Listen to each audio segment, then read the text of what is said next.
Year 1789. Life was hard. We lived under poverty and unfair taxation directed to us, the poor third estate, while the first and second were hardly taxed, if at all.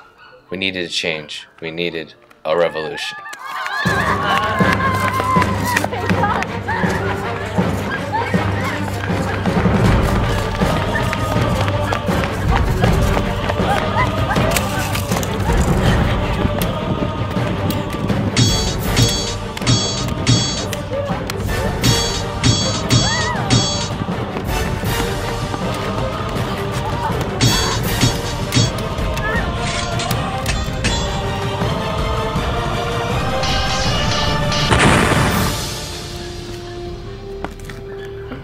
Yes!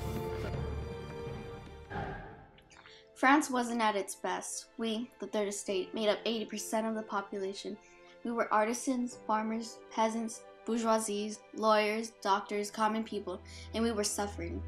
People were poor and overtaxed. Prostitutes and criminals roamed the streets. Families struggled to provide food since harvests had been bad. Vagabonds even ravaged farms for food. Babies were left on streets because parents knew they couldn't support them. Meanwhile, the First Estate clergy and the Second Estate nobility were rich and better off. But everyone had a part in the revolution, even the women.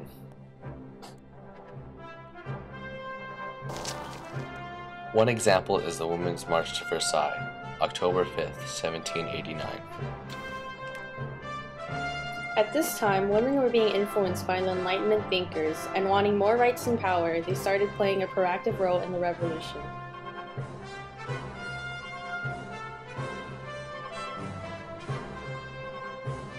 O women, women, when will you cease to be blind?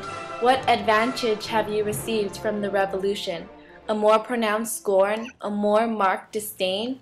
In the centuries of corruption, you ruled only over the weakness of men. Unite yourself beneath the standards of philosophy. Deploy all the energy of your character, and you will soon see these haughty men not groveling at your feet as servile adorers, but proud to share with you the treasures of the Supreme Being.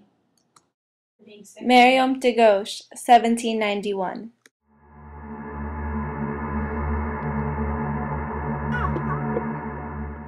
Eventually, the women reached Versailles aiming to get flour and to bring the royal family back to Paris so that they could see how terrible things were becoming in France. But we want bread! We want our bread! No!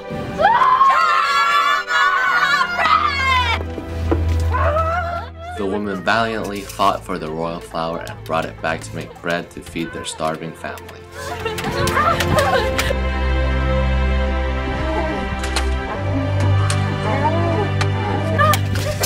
No! Oh, get the flour!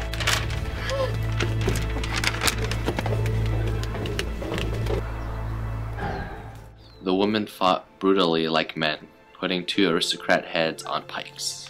In addition, the women also escorted the royal family back to Paris so that the royalty could witness how horrible and poor the rest of France was becoming. Besides the women's efforts, peasants all over France were revolting however they could.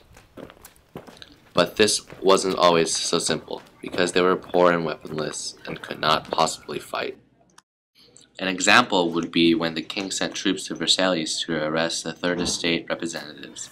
The common people were outraged by this. Having no weapons and no way to rebel, they decided to get weapons. Breaking the Bastille and stealing all the weapons the prison had, the people of Versailles now had weapons to revolt and rebel with.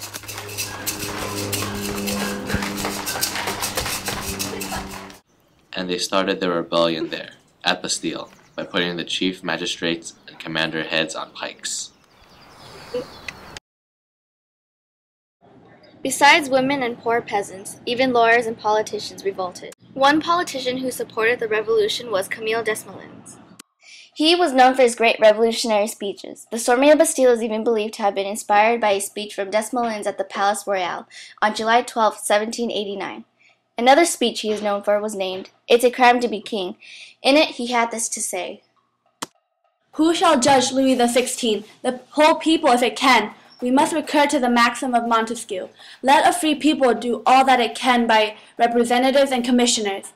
It is evident that the people sent us here to judge the king and to give them a constitution. Camille Desmoulins, 1793.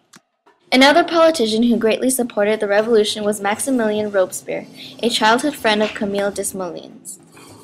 Maximilien Robespierre was iconic during the French Revolution for leading the Reign of Terror to punish counter-revolutionists. During this time, many people were killed, especially through the use of the guillotine, which, along with Robespierre, became iconic for the Reign of Terror. During Robespierre's terror, nearly 40,000 people were executed or died in prisons, while 300,000 others were thrown into jail. Clerical power was squandered during the terror by forcing priests to marry and eliminating Sunday from the calendar, which was replaced by a new 12 30-day months calendar divided into 10-day weeks. Only Robespierre and his Committee of Public Safety decided who the enemies were. Children were encouraged to turn in their parents if they were against the revolution. During the terror, the most unintentional support of the monarchy was punished by the guillotine or jail. For instance, a person who owned books with the symbol of the crown could be sentenced to death. These killings were encouraged, explained, and justified by Robespierre's own great speeches. Terror, without which virtue is powerless. Terror is nothing else than justice, prompt, secure, and inflexible. It is therefore an emanation of virtue.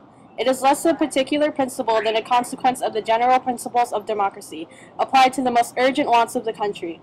Maximilien Robespierre, February 5th, 1794. Robespierre's reign of terror was generally tolerated because it was used to protect the revolution from both foreign and domestic threats. However, once Robespierre had effectively purged foreign threat from France, the people of the National Convention voted upon Robespierre's death, and the terror was over by August 1794.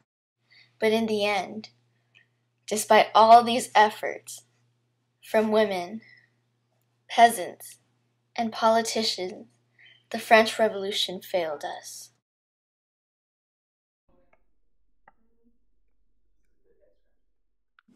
We had gone from a monarchy to a constitutional monarchy. You all have rights. It says it right here. To a republic.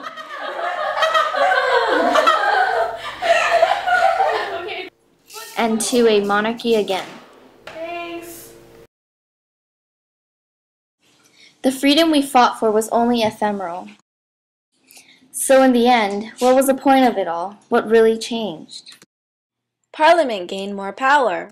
Women, although having their rights revoked, showed France how strong they could be. Their status was not altered, but their power was made known to all of France. The king's power was lessened by the Declaration of the Rights of Man, which inspired the first constitution and the constitution still used today in France. So we, people of the Third Estate, wrote France's constitution.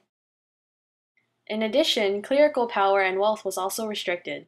Feudalism was ended by the National Assembly. This stopped the church from collecting taxes and the forced labor of poor peasants. The end of feudalism also allowed positions in church, army, and government to be open to all citizens of France. The bourgeoisie, merchants of the Third Estate, rose in power. The ending of slavery was inspired and achieved soon after the revolution ended. And other revolutions, such as the Haitian, were inspired by our revolution.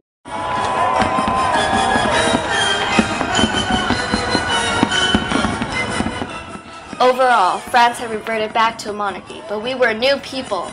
We weren't the lowly Third Estate anymore. We were citizens of France, upholders of liberty and equality, united under our revolutionist flag and rebellious anthem, which still holds today.